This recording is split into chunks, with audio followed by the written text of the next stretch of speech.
In this video, I'm going to show you how to do real estate as an agent if you have a full-time job. Now listen, I'm Robert Rico and I've been licensed since 1995. That's a long time. Do the math. And I run one of the largest real estate schools in the country, US Realty Training. So what I'm about to hand you is something I've seen happen hundreds of times. Is the schedule flexible enough for someone who already works full-time?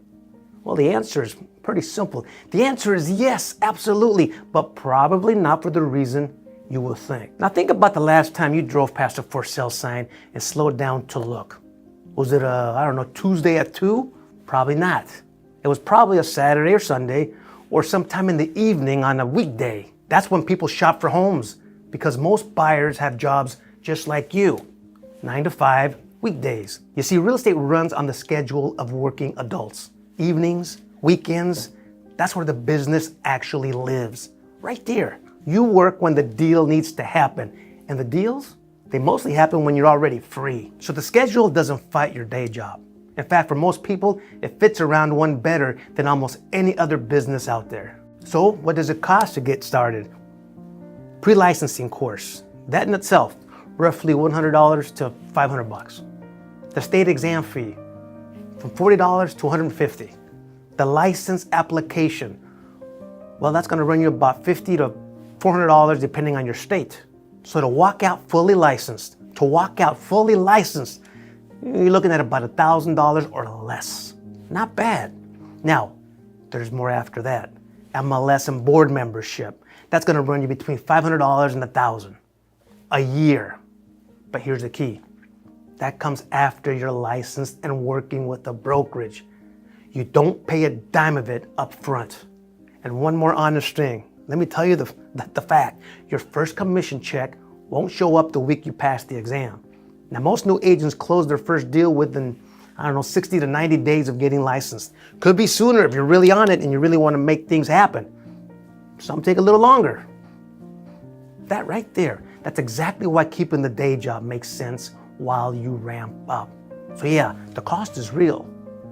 It's just a whole lot smaller than the number most people are scared of. It's not thousands and thousands of dollars. Okay, let's get practical here. Now, most people can't picture the week. Working a full-time job and being a part-time agent at the same time, holy moly. So let me paint it for you. Let me paint the picture. Now, weekends are where most of the work happens. It's obvious, showings, open houses. What else? Let's see, meeting buyers and sellers face-to-face, reviewing contracts. It's the heaviest lift, but it's also when your clients are free. Think about that for a second. Evenings are for communication, answering questions, scheduling, following up with leads, maybe a call here and there, 1 or 2 real conversations a week. Nothing that pulls you out of the norm, nothing that pulls you out of your house. And during the week, a lunch break, a spare 15 minutes, that's your prospecting time. A few texts, a few emails, just staying in touch. That's the stuff that keeps your pipeline warm. So what's the real time commitment? Well, think about that. What's the real time commitment? Well, an agent working this seriously puts in 10 to 20 hours a week on top of the day job. Some weeks are quiet, some weeks get intense, especially when the deal's in escrow. Most of the time, you don't need to be free at noon on a Wednesday because your clients have a 9 to 5 job also. All they need from you is to be responsive when they reach out. That's important. That you can do. Now, the national median home price sits around $400,000. Your market might be a lot higher, it might be lower, but let's use that number just for the sake of arguing. Let's use that nice round $400,000. So there's a 2.5% commission on the buyer side of $400,000 on a home purchase. That's $10,000 gross. Now take out the brokerage split. For a newer agent, it's probably going to be 70-30 to where you get to keep 70% of that. So after the split, that's 7 G's to you, $7,000. Let me put that $7,000 in perspective. At a $15 an hour job, you'd have to work 467 hours to take home that same amount of money. That's $7,000. Think about that. That's nearly 3 months of full-time work for the same check you just earned on one deal. Let me share a story with you. I had somebody who's taken their courses ask me, when do I quit my full-time day job? And it's usually when you get comfortable with your finances, when you have a big lump of money in the bank saved up. Well, listen to this. One deal can make you tens of thousands of dollars, and you can put that in the bank. So much so that you're going to be so comfortable that you're going to be willing and ready to quit that full-time job. First, your first deal will take longer than you want, maybe. 60 to 90 days from license to first closing. That's the optimistic version. Could be sooner. I've seen it happen. Some people take a little longer, and that's normal. That's not a sign it isn't working. You're just investing in your time. Second, you'll miss things sometimes, and that's okay. A client texts Saturday morning, right when you had plans. A deal goes into escrow the week you were supposed to be out of town. That's the job. There's some sacrifices here.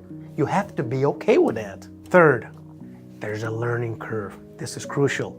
Contracts, disclosures, negotiations, none of it clicks overnight. You need reps. You need to actually do it a few times over and over and over again. But I want to remind you, don't overthink it. And fourth, not everyone you work with is going to close. You'll pour real time into people who never buy or sell a thing. And when that happens, don't take it personally. It's not personal. It's just business. So, what makes the part-time path actually work? Two things. Listen to this. One, pick a brokerage that supports newer agents. And two, be upfront with your clients about your schedule. Most of them are working adults. Trust me, they get it.